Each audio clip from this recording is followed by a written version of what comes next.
कांग्रेस ने झूठ का इकोसिस्टम खड़ा किया है, जो कि लगातार झूठ के गुब्बारे में हवा भरने की कोशिश में लगा हुआ है। प्रधानमंत्री ने कहा, पूर्ण बहुमत के साथ बीजेपी की सरकार बनेगी, क्योंकि कर्नाटक की जनता का आशीर्वाद पार्टी को मिल रहा है।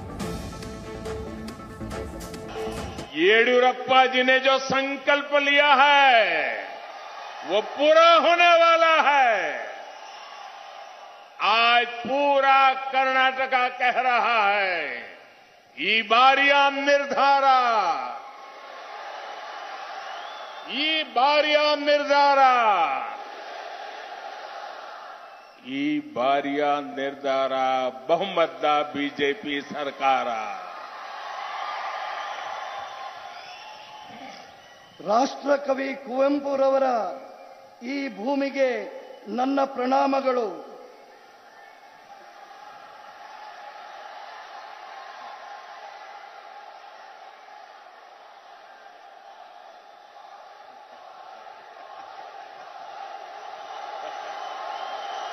हिंदी चलेगा? हाँ?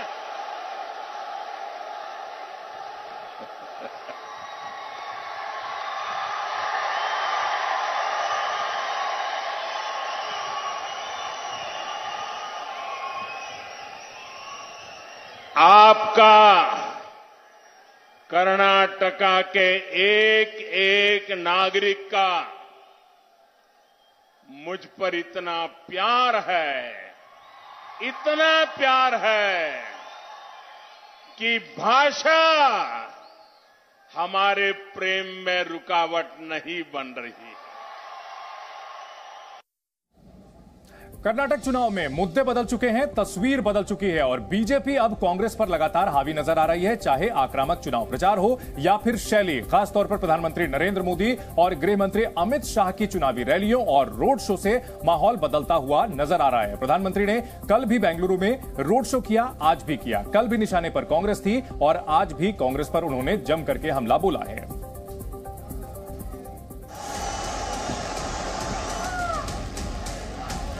धुआंधार वार, ताबड़तोड़ प्रहार, कोने से आवाज आ रही है, ई बारिया निर्धारा। सियासी जंगबाजों की free style. Bharatiya Janata party के PA5 पर बैन करने के फैसले को ये कांग्रेस पार्टी हजम नहीं कर पा रही है। पंच प्रहार से चुनावी बेड़ा पार।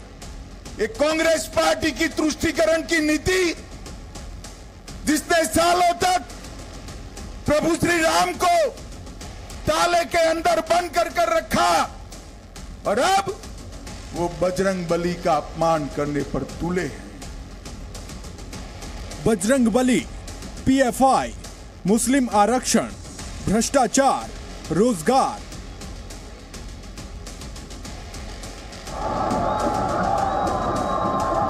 ये 5 मुद्दे ऐसे हैं जो कर्नाटक में चुनावी तस्वीर और राजनीतिक दलों की तकदीर तय करेगी।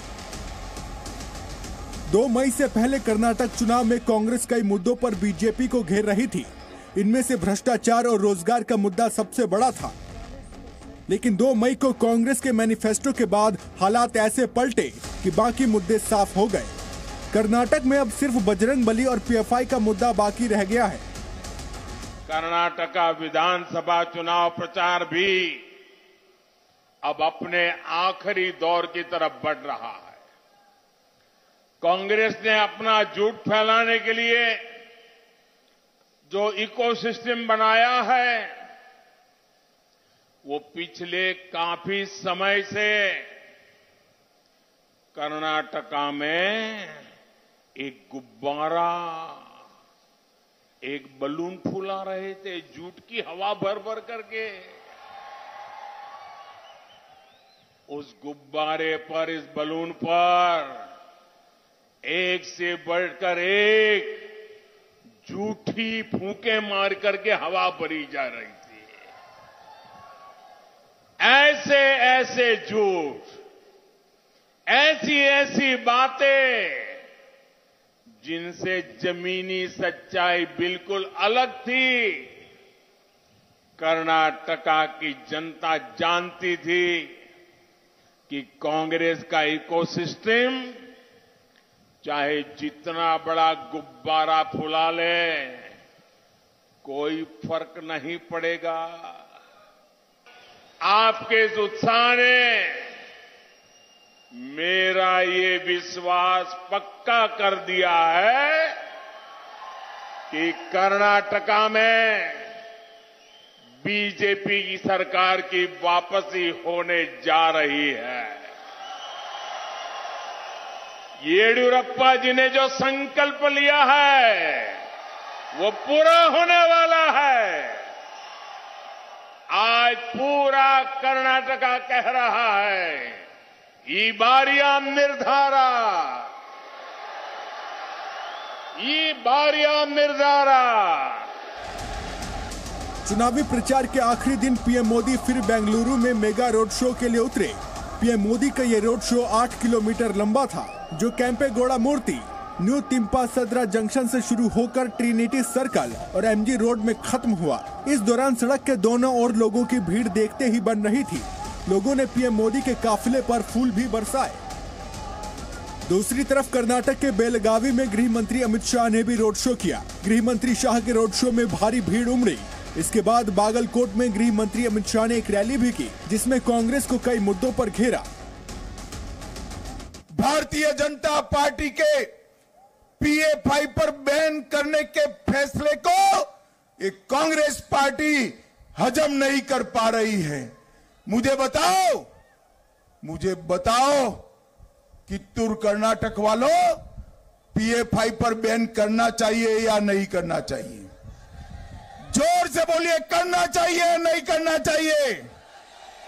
भारतीय जनता पार्टी ने PA5 को बैन कर न केवल कर्नाटक, समग्र देश की आंतरिक सुरक्षा को सुरक्षित करने का काम ये भारतीय जनता पार्टी ने किया है। पत्रकारों ने पूछा कि पूरा चुनाव बजरंग के नाम पर चला गया है। मैंने कहा कि बजरंग बली तो अपने मंदिर में ही थे। एक कांग्रेस पार्टी बजरंग बली को चुनाव के मैदान में ले आई है, अब उनसे लड़ते नहीं बना है। मित्रों, एक कांग्रेस पार्टी की तुष्टीकरण की नीति, जिसने सालों तक प्रभु श्री राम को ताले के अंदर बंद कर रखा, और अब वो बजरंग बली का अपमान करने पर तुले हैं। हमारे देश का संविधान मुस्लिम रिजर्वेशन को मान्यता नहीं देता है। संविधान के तहत धर्म के आधार पर रिजर्वेशन नहीं हो सकता है। और एक कांग्रेस पार्टी कहती है कि अगर हम सत्ता में आए तो मुस्लिम रिजर्वेशन को 4% की जगह 6%। 3 दिन बाद चुनाव और आखिरी तक दाव कर्नाटक में खेला बदल चुका है। जिन मुद्दों को लेकर कभी कांग्रेस मैदान में थी, वो मुद्दे अंधेरे गलियों में ऐसे गुम हो चुके हैं कि ढूंढे नहीं मिल रहे। यानी यह कहना गलत नहीं होगा कि इस चुनावी खेला में बीजेपी भारी पड़ रही है। ब्यूरो रिपोर्ट, जी मीडिया। जी न्यूज़।